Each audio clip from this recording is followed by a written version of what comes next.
Welcome to today's Research Business Daily Report for a look at where the use of mobile phones is taking marketing and marketers, and how marketing needs to begin to account very seriously for several key changes that mobile is imposing.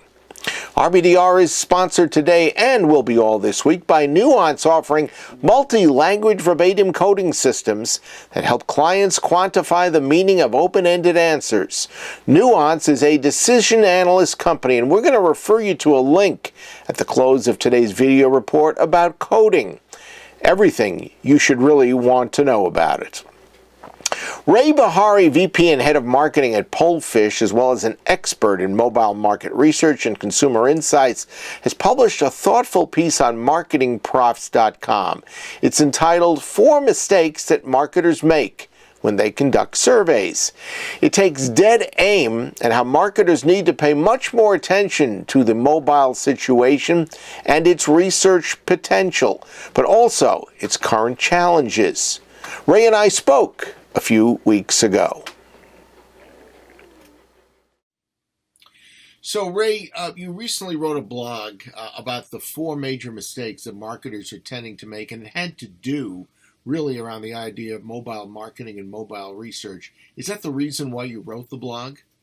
Yeah, you think about the shift that we've had to mobile, the fact that more people are using their mobile phones as their primary method of communication, and even more so to access the internet than even on desktop.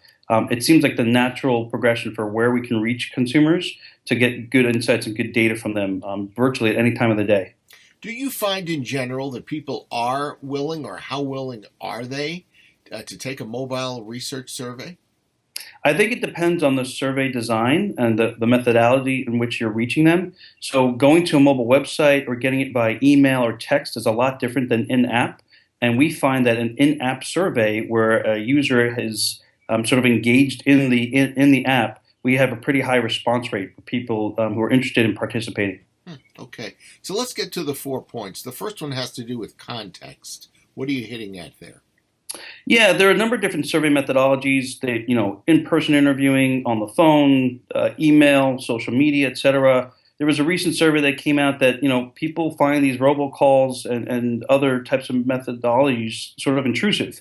But when you're in-app, you think about what you're doing. You're kind of focused on that experience, if you will. So to have an opt-in survey that comes up in your app and to be incentivized, if you will, by, say, in-app rewards or a chance to win a gift certificate or what have you, it really gives you the control to determine whether or not you want to take a survey on your own terms. Okay. So you've got to be at that moment when you take advantage of that. It's all about mobile moments, right? Okay. And is that kind of hit and miss? Because it's really hard to know when anybody that you're trying to reach is going to be of a mind or have the time to do it. Yeah, I think that's the advantage of mobile, though, right? We used to say something that was, fast or cheap or high quality, you can only get 2 out of 3. I think mobile's changed that. Because of the size of the network, for example, that we have, it's over 235 million people. The chances that your survey is going to be seen by somebody who you want to get knowledge from is really high. And so we have a really good response rate. And that mobile phone seems to be attached to people. Exactly. I mean, I think some people would have it surgically implanted if they could. Right. Okay. Your second point is to think about mobile first. What are you hitting at there? Yeah, I think, because people keep their mobile phone, within arm's reach 24 hours a day, and the fact that there are even some populations that only access the internet via mobile phone. You think of millennials or people even from lower incomes or people from developing countries that just don't have desktops or laptops because of cost or technology reasons or just even lifestyle choices.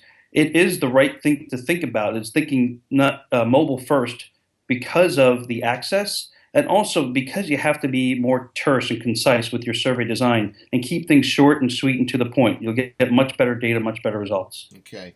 Your third point has to do with the customer journey and being, I guess, in the right place at the right time is probably what you're hinting at. Yeah, consumers don't differentiate what screen that they're on. People don't think about, I'm on my mobile phone, I'm on this. They just expect the information that they want to have, when they want it, where they want it, how they want it. And that's primarily through mobile. So think about your customer journey and think about how people access or interact with you when you're reaching out to them. Okay. And your fourth point has to do with the content of the survey.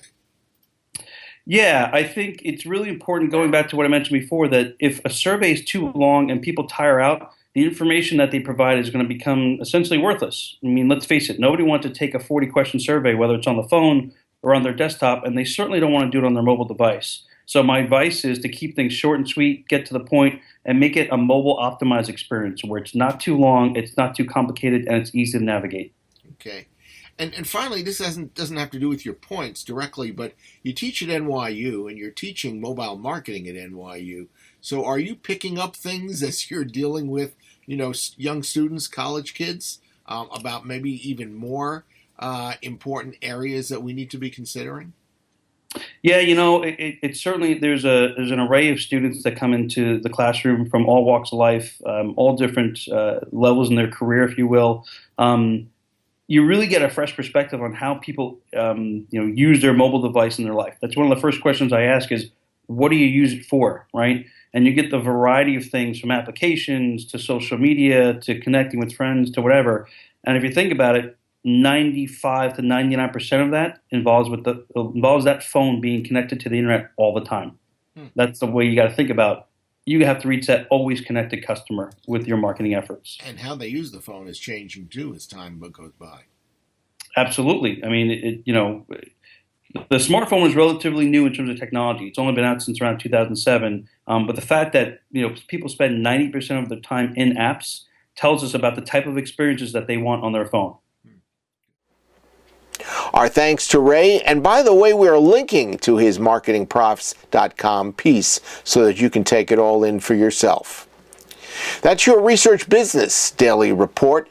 We've been sponsored today and will be all this week by Nuance, offering multi-language verbatim coding services that help clients quantify the meaning of open-ended answers. Nuance is a decision analyst company. Hey, what do you know about coding and marketing research? Maybe a lot, maybe a little, maybe nothing at all. Regardless of your information knowledge on the subject, 30-year market research veteran Lisa Hazen and her team of quality-driven coders at Nuance are available to lead you through the maze of coding considerations. And Lisa has posted a link that we've got for you that has a think piece about finding a coding partner. She and Nuance have helped numerous researchers since Nuance opened its doors not long ago. So take a look in the email that went out to today's subscribers, and it's also in the description box underneath today's video. Have yourself a great research day, and we will see you back here with us tomorrow.